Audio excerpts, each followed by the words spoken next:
eu vou falar de alguns detalhes que talvez você tenha deixado passar despercebido na saga Kotar. Oi, gente, eu sou a Betavel e sejam bem-vindos ao meu canal. Vou falar do primeiro detalhe: as homenagens ao Andras ao longo de toda a saga. Ai, mas quem é Andras? Aí você me pergunta.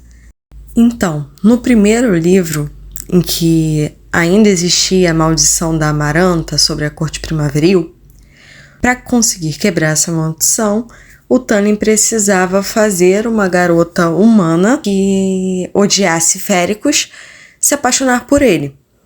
E para fazer isso, ele mandava os seus soldados de mais confiança para a floresta, que ficava perto da fronteira do mundo férico com o mundo mortal, para serem mortos, caçados por humanos. E o Andras foi um desses soldados. Ele foi o soldado que se sacrificou para que o Tamlin conhecesse a Feyre. Ou seja, ele foi a virada de chave que desencadeou toda essa história. E a homenagem feita para ele aconteceu durante o ataque de Velaris.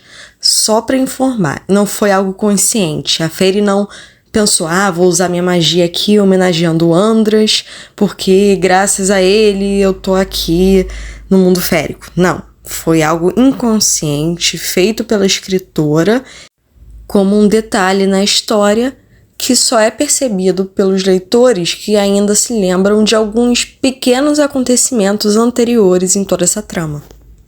Durante um ataque a Velaris, que foi um dos momentos em que a Feyre usou a magia dela de um jeito incrível depois de todos os acontecimentos em Sobre a Montanha, foi quando ela atacou os inimigos, aqueles morcegos, monstros gigantes, com uma magia de água. E ela usou essa magia em forma de lobos para atacarem esses inimigos.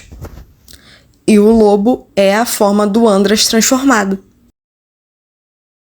Agora vamos para o segundo segredo: a aparência transformada da Feyre. Então, essa aparência é algo que todo Grão-Senhor tem. E quando a Feyre foi ressuscitada em Sob a Montanha e recebeu um grão de magia de cada um deles, ela acabou conseguindo essa habilidade. Apesar dela nunca ter usado durante a história, nós sabemos que ela tem essa habilidade. A questão que alguns não perceberam é que, na verdade, essa aparência dela faz homenagem tanto aos seus dois grandes relacionamentos nas cortes féricas, quanto às duas cortes que foram o seu lar e acabaram moldando a sua personalidade como Grã-Senhora. Se vocês repararem nessa forma da Feyre, ela é igual a do Tamlin. O formato é um lobo gigante, meio urso, e com chifres, que representa o início da vida dela como férica, o primeiro relacionamento que ela teve com o Tamlin, e também qual foi o primeiro lugar em que ela se sentiu acolhida. O primeiro lugar em que ela se sentiu pertencente, ela se sentiu necessária. Coisa que antes ela não sentia no mundo humano. Óbvio, ela se sentia necessária porque ela era tratada levemente como empregada da família. Mas ela não sentia que ela pertencia àquele lugar. Mas, se você prestar atenção nas cores da criatura em que ela se transforma, lembra a noite de Velaris, a Corte dos Sonhos.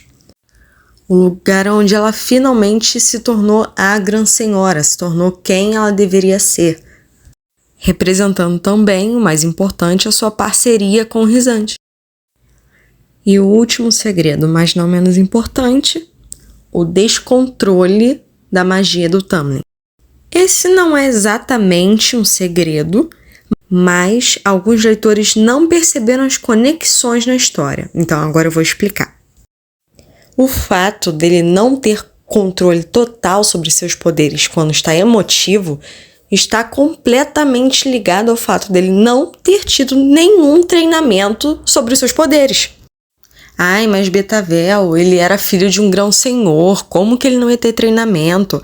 Sim, ele teve treinamento militar, porque a família dele estava em guerra junto com a Amaranta e com o rei de Hybern.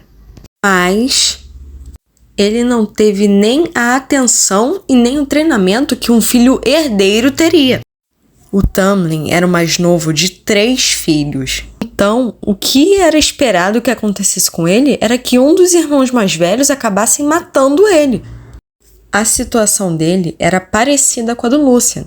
É contado nos livros que é normal, quando um grão-senhor tem mais de um filho, esses filhos acabarem lutando pelo poder para ver quem chega no trono.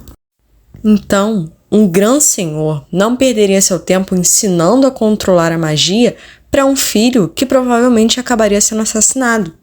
Então, o que o Tamlin sabe, ele teve que aprender sozinho.